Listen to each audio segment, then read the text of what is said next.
All right, we will go ahead and get started. We have like half the number of people we had when it was 20 degrees last week. And that was a small crowd last week. So appreciate everyone braving the elements to come out as winter is officially over, I believe. So huzzah. All right, so we're going to finish up the book today. I don't remember the exact verse we're starting on, but somewhere, roughly around verse 10 of chapter 4. So we will finish up Ruth today. Next week in this class, David Duncan will be doing a study on the book of Isaiah. And I think it's a similar format where that's the only option, I think, on Wednesday nights. So Isaiah over here, unless you're teaching one of the kids' classes across the way. I want to start out just with a personal note, since this is the last class. What I have really enjoyed and appreciated more than anything else this quarter is the large number of follow-up questions and discussions that I've been engaged in after classes each week, text messages that I've gotten a day or two later, emails that I've gotten a day or two or three later. That to me is, the most enjoyable part of this is that maybe we've struck a nerve with some sacred cows here and there in the book, but I think it's gotten everyone thinking about the text maybe in different ways or unique or fresh ways. Certainly my personal view is that if our idea of a good Bible class is one that we come to and we're told two things: one, just a bunch of stuff that we already know, and two, that everything we already know is 100% correct, then why are we bothering to show up other than to just check a box? So it's been a really enjoyable time to get together, and I appreciate everyone's thoughtfulness and consideration, and we'll see who we can tick off in our last 40 minutes tonight.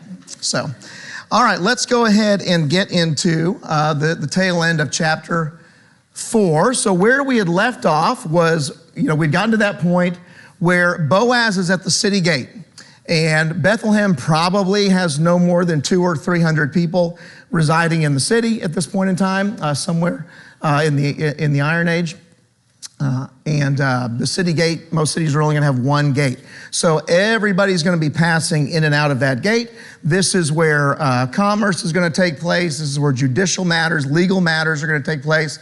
The city gate is essentially the office water cooler where all the girls are going to get together to gab and all that stuff. But of course, Boaz is going to come here because he wants to bring this matter of Ruth and Naomi before the leaders of the city. And it's important to point out that this is not a judicial matter where he needs someone to judge the rightfulness or wrongfulness of what's taking place. Rather, he simply wants witnesses. And the text tells us that he's going to bring 10 witnesses before him.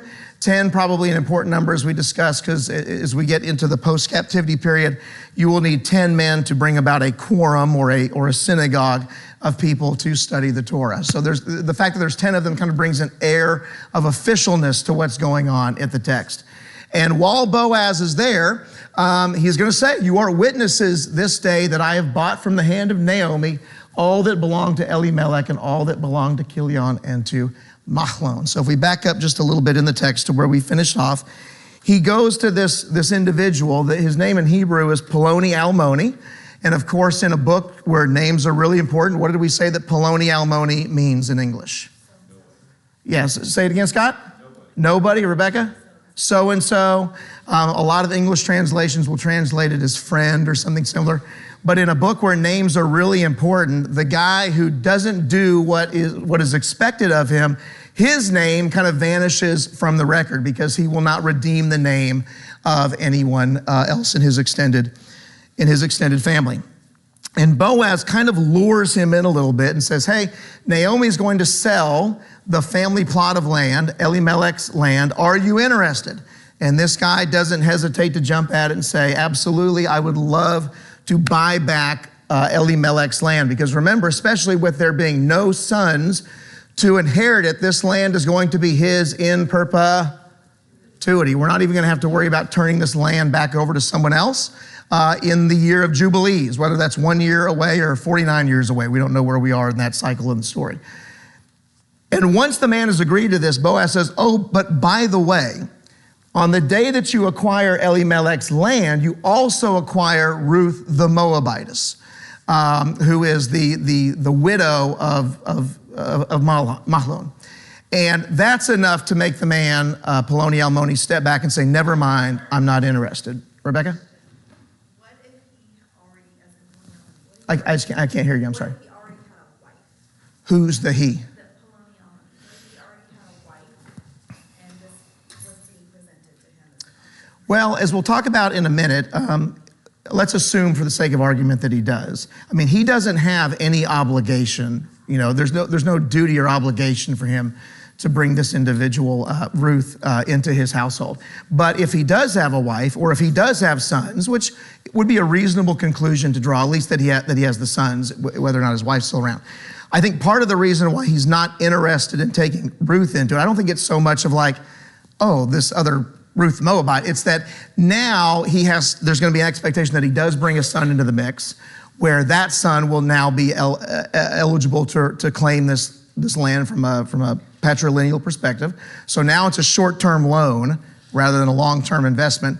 And in an agrarian, hand-to-mouth, you plant and you pray kind of agricultural society, now we're bringing in more people that we've got to feed and everything like that. So, I mean, I think that's big picture. I think that's more of why he's not interested in doing it, because there probably are other people in the wings that he already has to provide for with his limited resources, okay? And so that really brings us to where we ended class last week with, where we talked about, from Deuteronomy chapter 5, this concept of levirate marriage. And we said that we spent some time, and I think class number 3, those introductory classes, we spent some time talking about what levirate marriage was from Deuteronomy chapter 5, verses 5 through 10, and for 2 reasons. Number 1, so that when we see levirate marriage in the text, we recognize and identify it, but also so that we recognize when we are not seeing it in the text. And that's where we left off with, is what we're seeing with Boaz, is that levirate marriage? And the argument that I want to make is that no, it is not. And I want to go over some reasons as to why I would suggest that it isn't levirate marriage, which I think, yes, okay? So we won't read it in its entirety, but just as a reference there behind us. The first thing is it says, if brothers dwell together. By definition, by default, remember, lever is the Latin word for brother. By definition, you have to be a brother of the deceased person for levirate marriage to be taking place. And is Poloni Almoni or Boaz, is either one of them the brother of Mahlon? No. Now, sometimes folks will make the argument, well, that term brother in Hebrew is kind of wide-ranging, and it could refer to distant cousins or something like that. While that's technically true, there is no precedent anywhere in the Old Testament for levirate marriage being engaged with anyone other than a literal brother. In fact, when you read through extra-biblical Jewish writings, you find the same thing. So we'll begin with the fact that Poloni Almoni is not Mahlon's brother, kind of precludes this from being levirate marriage. The second thing is it says brothers who dwell together. And we just spent some time in one of those introductory classes talking about the concept of the Beit Av, or the father's household. And so there was an expectation that these two brothers would be dwelling together within that Beit Av, that they would be sharing communal space and communal resources. And there's an argument to be made that one of the primary reasons why levirate marriage exists, outside of in a patrilineal society to give a frame of reference of descent for inheritance, and to provide, someone to care for and to provide for the widows as they get into old age, is really the idea that God is trying to force the people of Israel to stay with the people of Israel. That we don't want people going off and marrying outside of the bubble, so to speak, and going out and overlapping with the foreign nations. But that's exactly what's happened with Elimelech's family, with Mahlon and Chilion. They have gone off, they have left their father's house, they are no longer dwelling together. They are rubbing shoulders with the Moabites in essence, essentially forfeiting any right that they might have, even if Poloni Almoni was a brother, for levirate marriage to be engaged in. The third reason I would suggest is that the levirate marriage laws are automatic. They are designed to kick in as soon as a married man dies, having left no heirs. And we've touched on this multiple times this quarter, but what if we said, what is probably a primary reason why from the barley harvest to the wheat harvest, some 6-7 weeks, why has Boaz not taken it upon himself to go and redeem Naomi or, by extension, Ruth? Because there was somebody else in the way. Well, not only is there kind of somebody else in the way, but Rebecca, he wasn't the closest person. There's no obligation. He has no legal responsibility to do anything with either Naomi or Ruth. In a communal setting, these laws are mandated by the community. And again, the reason no one comes to the aid of Naomi is because no one has any legal obligation to do so. And this isn't the last point we'll make here, but I think when we miss this point, we miss some of the incredible, extraordinary grace that Boaz is showing to Naomi and by extension Ruth. We could say that the beginning of entitlement is the end of grace.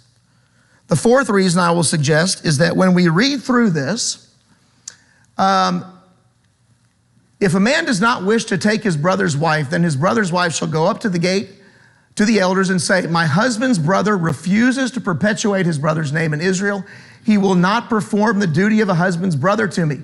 Then the elders of his city shall call him and speak to him. And if he persists, saying, look, I don't want her, then his brother's wife shall go up to him in the presence of the elders, pull his sandal off his foot, and spit in his face. And she shall answer and say, this is what happens when a man doesn't build up his brother's house in Israel. Now, in both Deuteronomy chapter 25 and in Ruth 4, there is a shoe. But outside of the existence of a shoe, there's really nothing else in common between these two events. The event in Deuteronomy chapter 25 is designed to shame the individual, is designed to bring disgrace upon the individual because he did not do what he was legally and morally obligated to do within the nation of Israel. We don't see that happening at all in Ruth chapter 4. Rather, we see the man taking his sandal off and handing it to Boaz, but that is generally viewed as a symbolic act of legal transfer. We today, if you buy or sell a house, you sign a document called a warranty deed. Essentially, this is the transfer of the warranty deed in an ancient Israel context. James? Yes. Would Naomi have known that Boaz and nobody had no obligation, or that Boaz had no obligation to redeem her? I think so. I think what we can take from the text, broadly speaking, is that, remember we talked about how we have those two instances of that word hine, which is usually translated behold in the English. One is when Boaz goes to the gate and he's getting ready to call everybody, and hine, Poloni Almoni, the near kinsman redeemer, just happens to come by. The other is in chapter 2 when Ruth is gleaning, and behold, hine, Boaz just happens to come up. There's an element of coincidental or providential overaction here. And we'll remember that when Ruth goes home that evening and tells Naomi about it, Naomi gets all excited and says, hey, he's eligible to be a kinsman redeemer. This may be the solution to all of our problems.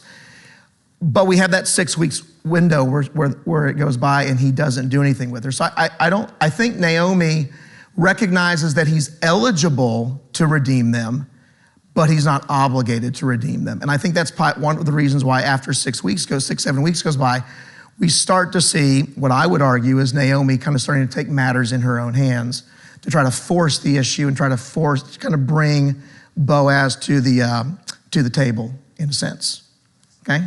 Which of course, there's no test, you're free to disagree.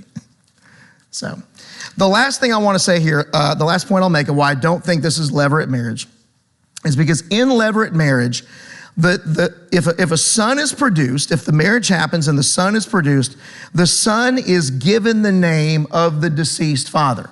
So if this was levirate marriage, what name should be given to the child that's born? Machlon. Is that the name he's given? No, he's going to be given a very different name. He's going to be given the name Obed, and the child, especially in the genealogy in the last few verses, Obed is attributed to Boaz. It's not attributed to Machlon. So I don't think that we have levirate marriage taking place here. Aaron. In the previous slide, when Boaz is talking to the witnesses, why does he specifically say, I'll take her so I can carry on the name of Machlon?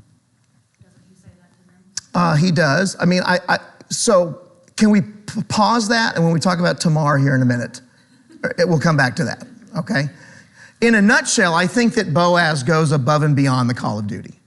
But again, I think this is, broadly speaking, I think this is the incredible point or observation to take from what Boaz does, is that he has no duty, no obligation, no legal responsibility whatsoever to do what he does. And again, thinking of Boaz in that Christological framework, we begin to kind of, when we read the name of Boaz, we start to see the face of Jesus. That in the same capacity, Jesus has no obligation to redeem us, to do for us what he does, but yet he does it out of his loyalty and faithfulness to us and to God. So pause that, Aaron, and we'll come back to it. Any thoughts or comments before we kind of move back into the text?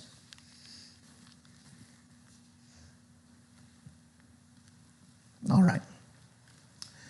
So you're all witnesses to this day. Then all the people who were at the gate and the elders said, we are witnesses. May the Lord make the woman who is coming into your house like Rachel and Leah, who together built up the house of Israel. This is like the greatest compliment in an Israeli context that could be given to a woman. Broadly speaking, who are Rachel and Leah? Yeah, I mean, these are the two wives of Jacob who are responsible for Jacob's 12 sons, from whom will come the 12 tribes. Of course, we've got a little asterisk there with Ephraim and Manasseh, the sons of Joseph, trading out Joseph and Levi. And let's not forget that while they are given the 12 sons, they aren't the only two women involved in these 12 sons. The maidservants Zilpah and Bilhah, or Zilpah and Bilhah are also involved. But nonetheless, these are the matriarchs of Israel. And now these women, the elders said, we are witnesses. May the Lord make the woman who's coming out like Rachel and Leah, who together built up the house of Israel. I mean, I don't even know what the equivalent would be in a modern context. But just say, when we think of Ruth, when Ruth first shows up into Bethlehem, what do the real housewives of Bethlehem, what do they say to Ruth?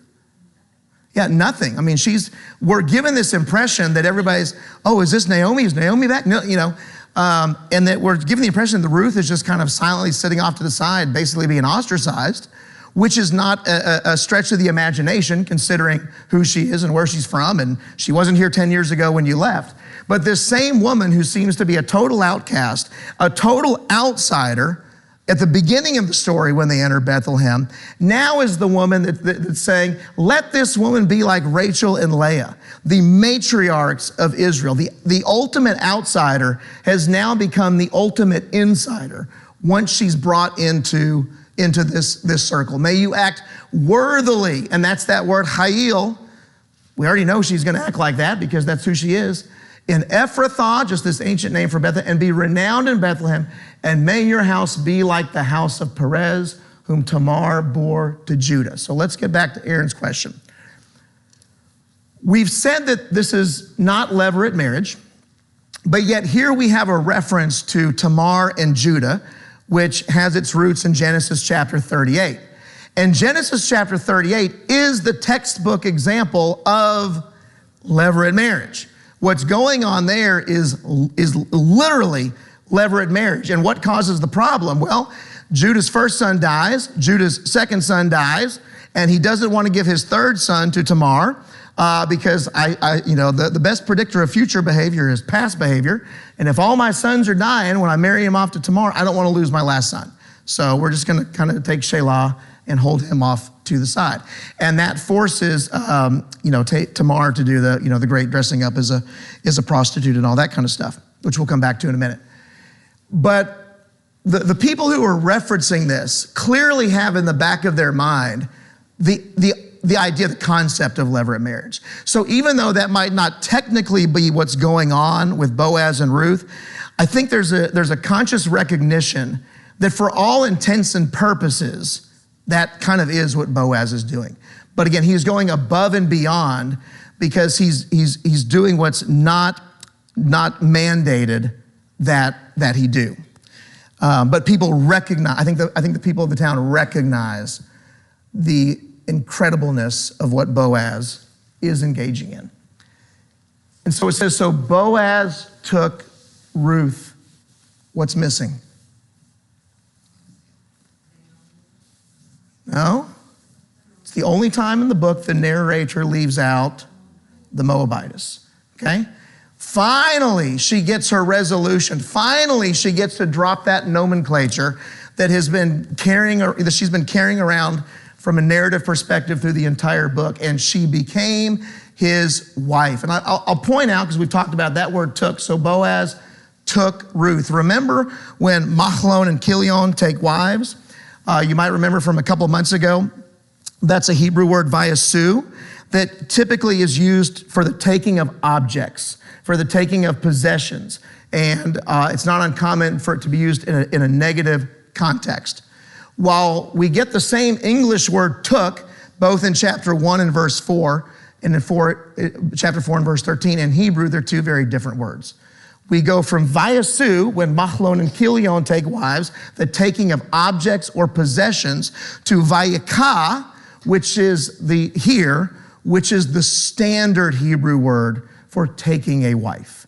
So there's an element kind of buried in the language that the author has chosen to use that suggests that between Boaz and Ruth, now we have a proper union.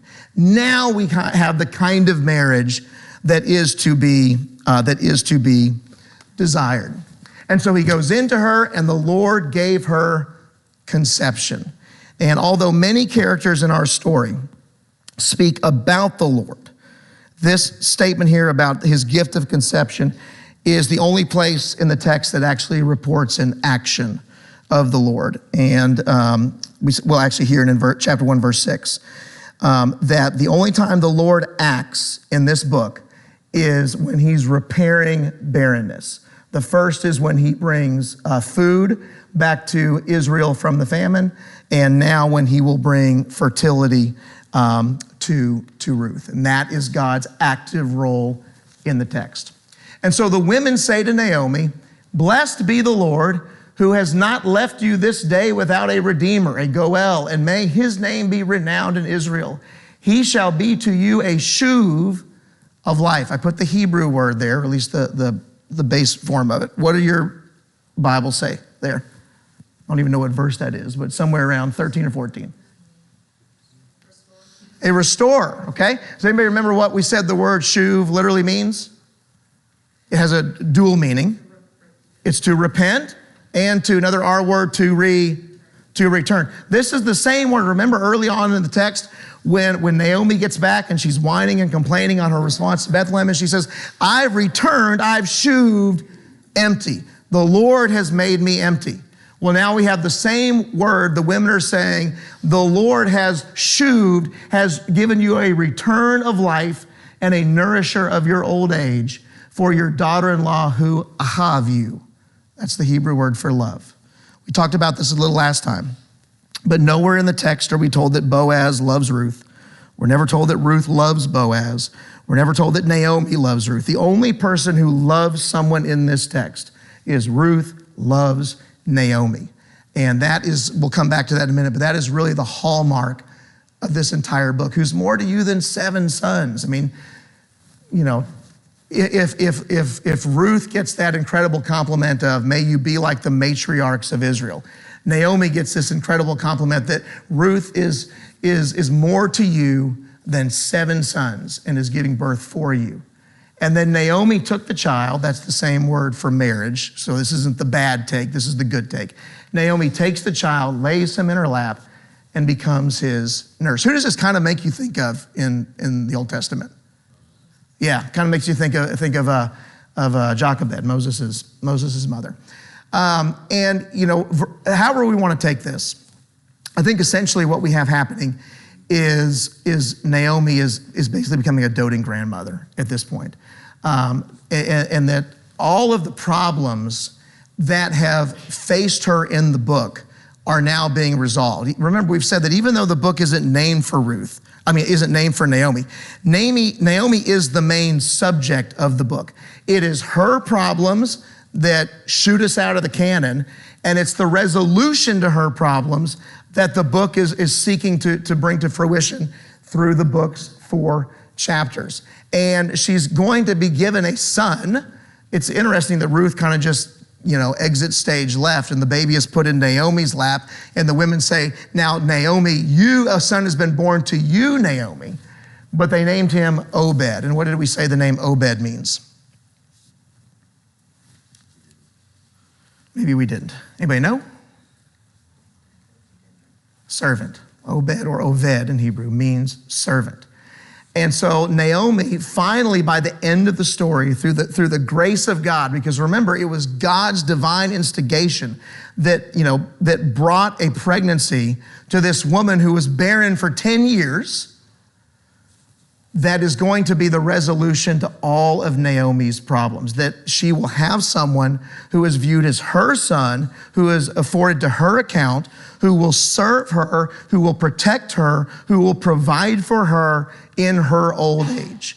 And sometimes I think that when we, as we've talked in previous weeks, sometimes I think that when we minimize some of the folly of Naomi as we go through the text, by default, we kind of minimize the incredible and extraordinary grace that's shown to her at the end of the text. That she is restored, that she is redeemed, that ultimately everything she wanted comes to her by the Lord and from the Lord, but it happens in the Lord's time. And Obed was the father of Jesse, and Jesse was the father of David. We want to read this like we have never read the book of Ruth before, okay? All we've done up to this point is we know the book of the Judges, and we know the dumpster fire that the period of the Judges was. And if we're reading this for the first time or hearing this for the first time, recognizing that, oh my goodness, this whole story has existed to work us to the existence and the reality of David. That everything that's been going on behind the scenes, all of the divine marionetting, all of it was designed to get us to a place that in a sense is going to redeem Israel from the problems that plague them. Because from a Hebrew Bible context, when we read through the book of the Judges, what does Judges present as the solution to all of their problems? What? Well, returning to God. But what's that famous line, Ellen? You said it. Yeah, Judges, we talked about this in one of our first classes. Judges presents the idea that the solution to all of Israel's problems is a king. Everyone's doing what's right in their own eyes because there is no king to lead them and to govern them. Now, we know that a king is not the ultimate solution to all of their problems. And a great example of this, and I love this, is the last of the 12 judges, Samson. I don't remember if we've talked about this, but how does he die? Okay, and then we get our first king, Saul, whose name means asked for. Israel asked for a king. They get what they ask for, or God gives them what they ask for, and they're going to get exactly what they asked for. All the things that Samuel says there's going to be a problem come to fruition.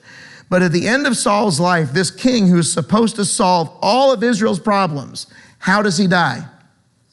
Suicide. The first king dies the exact same way the last judge dies. And the narrative point that's being made is that just based on that alone, nothing has gotten any better. We have not seen any resolution to our problems. But from a Jewish perspective, reading this and knowing, well, Saul might not have been the answer, But David was chosen by God. David was a man's own heart. And from a Hebrew perspective, reading this and recognizing that in this setting, that in this environment, the king who will be a man after God's own heart will come from this. And one of the lessons, the principles I think we take from this last little statement is that even in times of extreme or even in times of profound corruption, God is still working behind the scenes to bring about his desired resolution. And, we live in our own iteration of a dumpster fire today, and from a cultural perspective. And so I think that's one of the principles that we can take from the book of Ruth, from a very happy place. And then we get this last 10-person generation. We know this is a little edited, so to speak, because the author could have started anywhere he wanted to. For example, he could have started with the generations of Judah, but he's chosen to start with Perez because Perez gives us 10 generations to come to David. Boaz is in the 7th position, which oftentimes in biblical genealogies, the name in the 7th position, there's something really important and significant about that individual. So where I want to end on, in the 10 minutes we have left, but we'll open it up to questions. I know that's kind of quick, but we're just trying to get to the end of the class with our last. Any thoughts or comments before we finish up? All right. So we cannot spend a quarter on the book of Ruth without looking at Matthew chapter 1 and the genealogy given to Jesus. Now, we're not going to look at this in depth, but there are 4 women that are referenced in Jesus' genealogy in Matthew chapter 1. And of course, even a cursory review of genealogies in the Bible, in the Old Testament, tells us that it's really, really, really unusual and uncommon for a woman to be included, because this is a patrilineal society where the inheritance is being passed through the descendancy of the male line. So in a patriarchal society, for better or worse, we care about the men when it comes to genealogies. So when we have something out of the ordinary in a genealogy, 1 woman, let alone 4, that really ought to cause us to stand up and to take notice. And there's a handful of things that these 4 women have in common. One is that they are all generally viewed as Gentiles. Tamar was a Canaanite, Rahab was a Canaanite, Ruth, of course, was a Moabite. Bathsheba is a little bit of a question mark there. There are some scholars who view her as of being Hittite origins because she's married to a Hittite. But even if she herself was Jewish, based on her father being Eliam, culturally she would have been viewed as a Gentile because she married a Gentile. So all 4 of these women have in common that they are Gentiles. The second thing they have in common is that all of them have some element of deception in their biographies. Tamar, of course, dresses as a prostitute to deceive her father-in-law, Judah. Rahab deceives the king's men when they come into Jericho looking for the spies.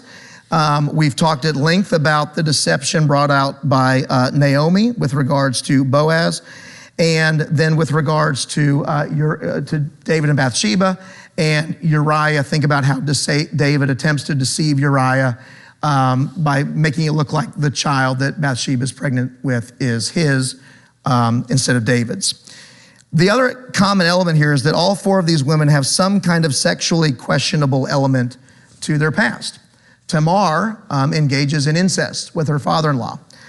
Rahab, she's got another nomenclature that she can't seem to shake. She is Rahab the harlot. And of course, with David and Bathsheba, if we're being generous, she engaged in adultery. Adultery is what took place. If we're not being generous, we could go so far as to say she was raped.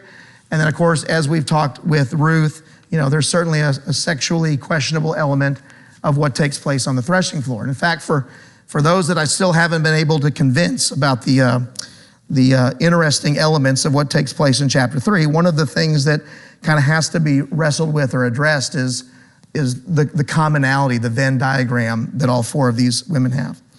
But really importantly, all of these women get exalted in some way. You'll remember that if Tamar, Judah says that she is more righteous than I. Rahab, after the fall of Jericho, we're told lived in Israel to this day. Bathsheba will become the mother of Solomon and a queen of Israel.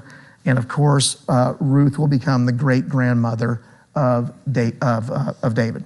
And so Ruth just becomes this incredible, extraordinary woman, this Eshet Hayil, as we discussed. If we were going to make a Mount Rushmore of biblical figures, whether they are man or woman, I would argue all day long that Ruth would be one of the four faces that would be on that book. And while even though she's not the subject matter of the book, I think that's why it bears her name, because she is just this incredible, extraordinary picture of godly virtue and worth and honor and everything that, every mother or father in this room would aspire for their daughter to grow up to be, is who we see in the person of Ruth.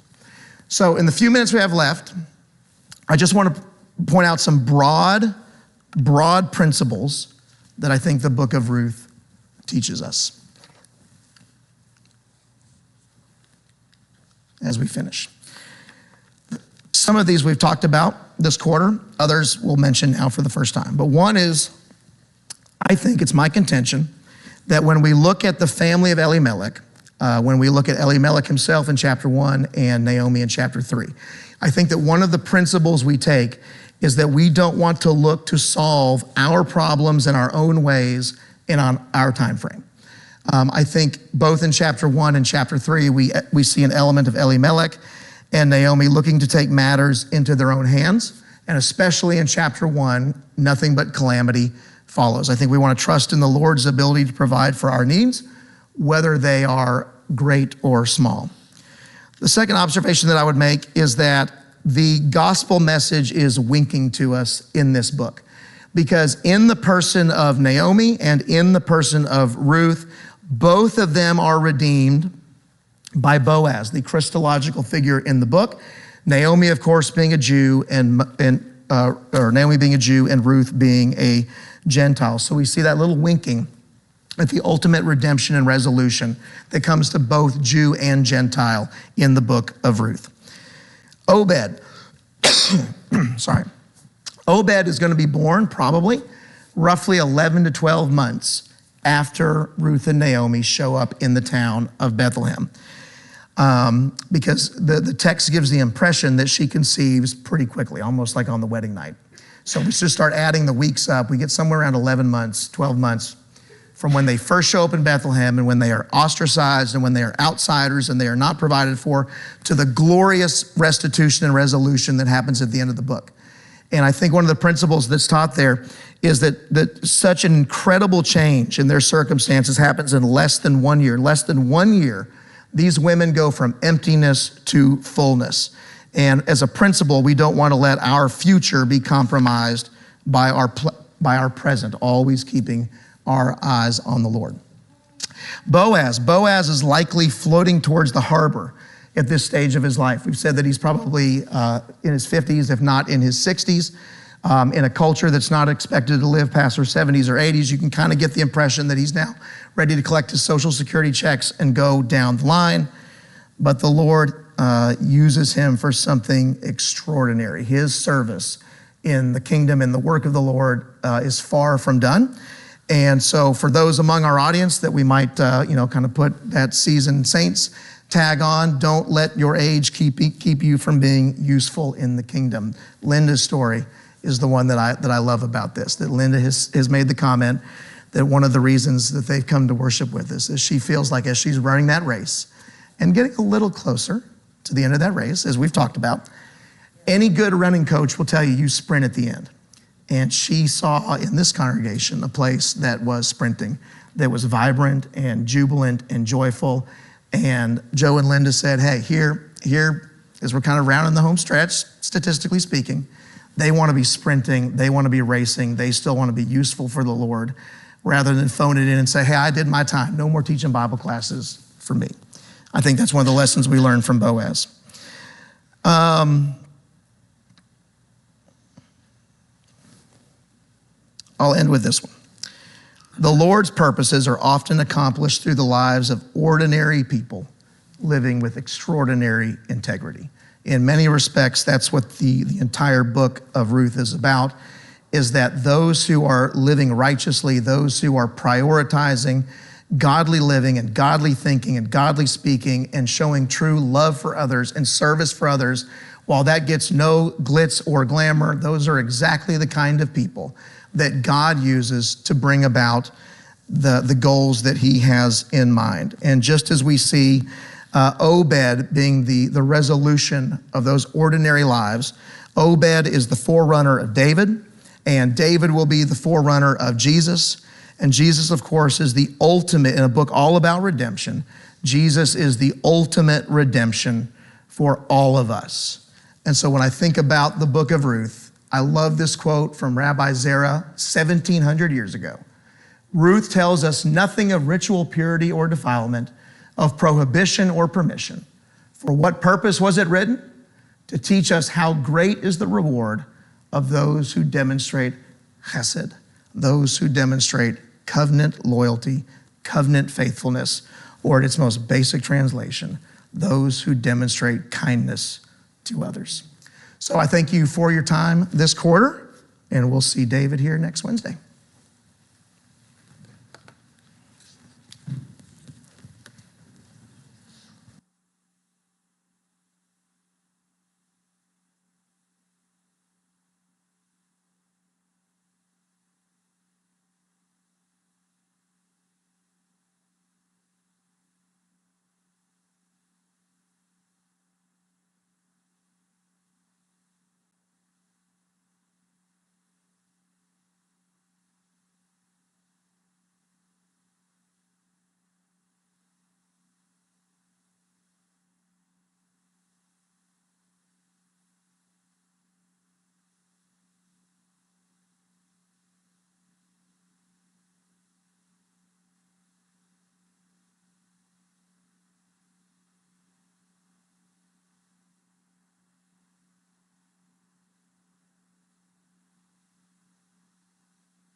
It is time for us to go ahead and continue with our Wednesday evening Bible study here. Welcome, everybody. Appreciate you guys coming out this evening. If you are visiting, we are honored and thank you for coming and visiting with us and worshiping with us. If you are still in town over the weekend, we will be back here at 9:30 for our AM worship service. So we would like to have you at that time also. As far as announcements that I have here, just some repeats of what we discussed or what was mentioned on Sunday morning. Claude Foster, again, he is to have an angiogram tomorrow. I'm assuming that's tomorrow morning. So they're requesting prayers in regards to that. He did go to the doctor. There was some major blockage in one of his main arteries. So they're hoping the angiogram will kind of help to give them a path for him. So please be mindful of not only the doctors that will be administering and attending to him, but also Claude and Robbie during this time that he has his angiogram. And then other one I have here is in regards to Jacqua's father, who is, I'm assuming, still in the hospital at Arlington Memorial, still in room 3211. Am I good? Okay. There's quite a few things that are going on with him. There's quite a few decisions that her and her brother are going to have to make in regards to her parents. So please continue to mention them in our prayers as we go forward here. Last thing I have here, our new quarter starts this Sunday. So please, if you are teaching in that quarter, if you have been teaching, the guys here want to go ahead and thank you for your service and thank you for prioritizing our children and teaching them. For those that will be coming up and teaching, again, our thanks goes out to you guys, and we appreciate you guys filling up the teaching roster before the time it was actually the end of the quarter here. But make sure you have your materials. Your quarter starts then. Guys, our new service rosters are also starting on the first also. That's this Sunday, so please make sure if you haven't got one, there's some in the back. Check for the things that you are going to have to do. And then if you have any announcements that need to be mentioned on Sunday, if you will go ahead and either text Logan Thomas or Jared Rogers, they will be taking over the duties of giving our announcements. Did I miss any announcements before I step down and turn it over to our song leader? All right, if not, Josh.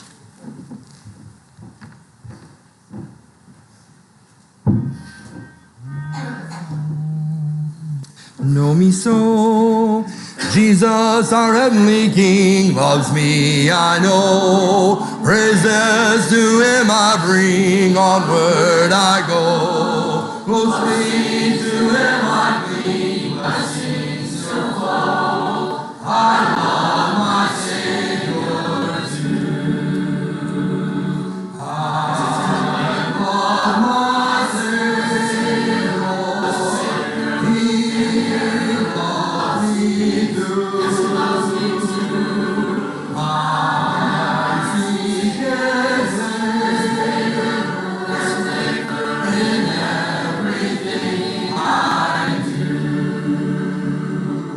Walking with him each day, Lord, by his side, doing good will always never repine. Kneeling to him I say, thy will not mine. I love my Savior too. Happy to serve my friend beyond his heart. Rapture will never end, but we are born. Voices will sweetly blend under his star. I love my Savior too. I love my Savior. He loves me too.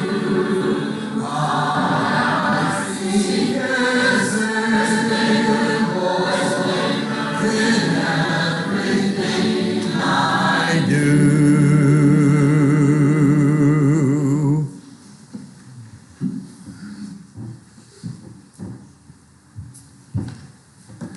Mark chapter 14, if you would. Mark chapter 14. I was reading through this section of Mark's gospel this week, and these two verses have intrigued me for a long time. I finally just paused and kind of dug into them a little bit to see what was going on here. But it's verses 51 and 52, which says, "A young man was following him, wearing nothing but a linen sheet over his naked body, and they seized him. But he pulled free of the linen sheet and escaped naked." This is not just the first streaker. You got to be a little older to remember that. What is this about? And there's some conjecture that this is Mark's way of signing his gospel. Seems a bit of a stretch to me. If that's a signature, it's like a dot. I mean, there's no way for us really to know this.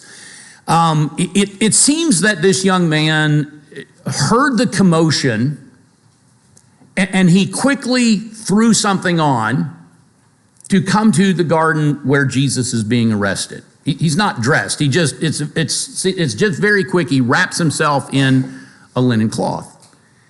And what Mark is doing here, one of the things that he's doing here is he is providing us with a symbol of absolute failure. If you look in the previous verse 50, they all left him and fled. And keep in mind that it wasn't just Peter who was boasting about his faithfulness in the upper room.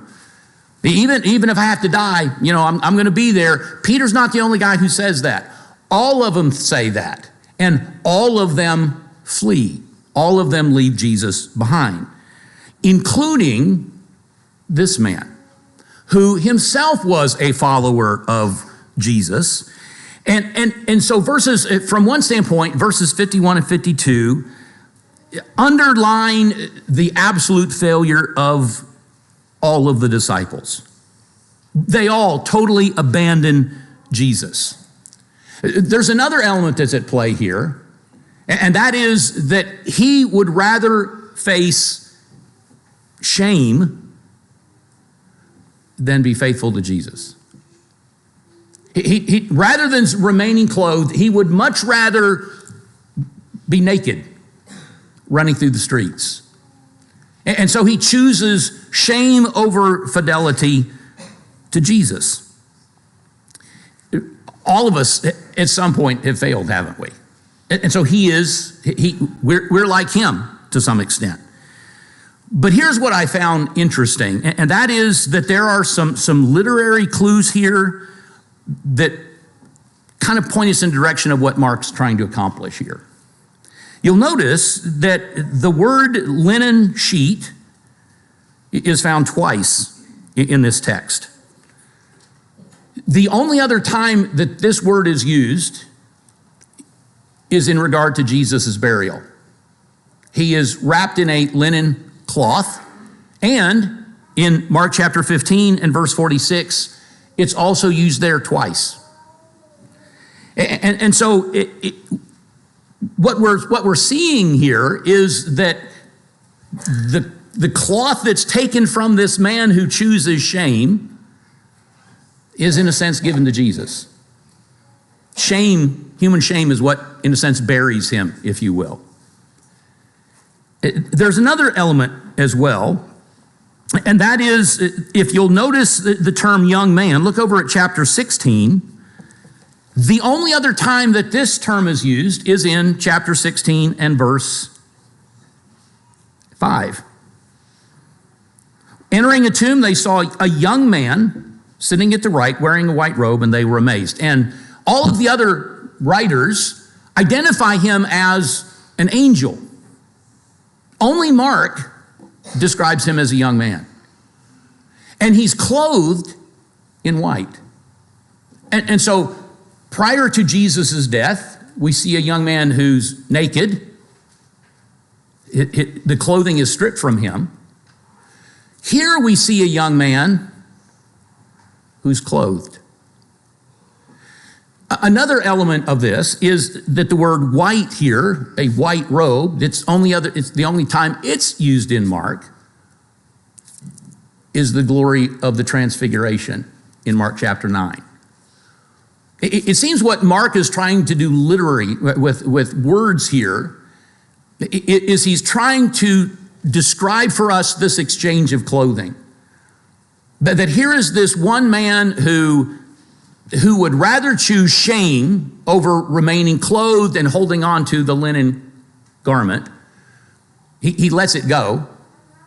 But that Jesus takes that garment on. But that same young man, and I know it's not the same young man, okay? But I think Mark is using words here to communicate this to us. Here's a young man who is now clothed in white. And where does that white come from? It comes from the white garments of Jesus. That what God is doing here, what the Holy Spirit is doing through Mark, is he is showing us this exchange of clothing in order to provide us with hope. That the man who had the linen garment taken from him, and yet it is used to wrap the dead body of Jesus, that same young man can be clothed in white. The glorious garment that Jesus wore on the Mount of Transfiguration. There is an implicit promise here for those who fail. That in the midst of our stumbling, the midst of our mistakes, the midst of our sin, that the shame of our failure can be exchanged for the brilliance of his glorious garment of white.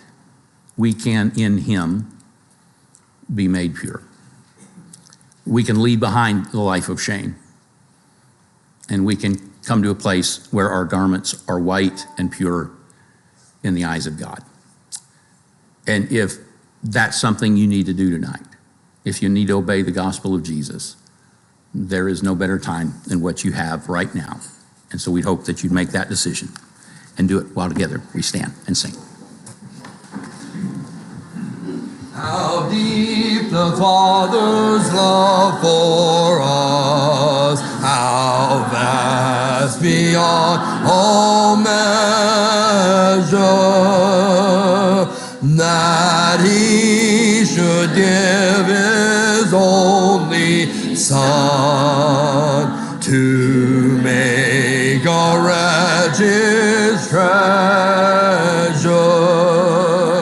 How great the pain of searing loss! The Father turns his face away, as wounds which mar the chosen one bring many sons to glory. Behold the man upon the cross, my sin upon his shoulders. Ashamed I hear my mocking voice call out among the scoffers. It was my sin that held him there until it was accomplished. His dying breath has brought me life. I know that it is finished. I will not boast in anything, no gifts, no power, no wisdom, but I will boast in Jesus Christ, his death and resurrection. Why should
Let us pray.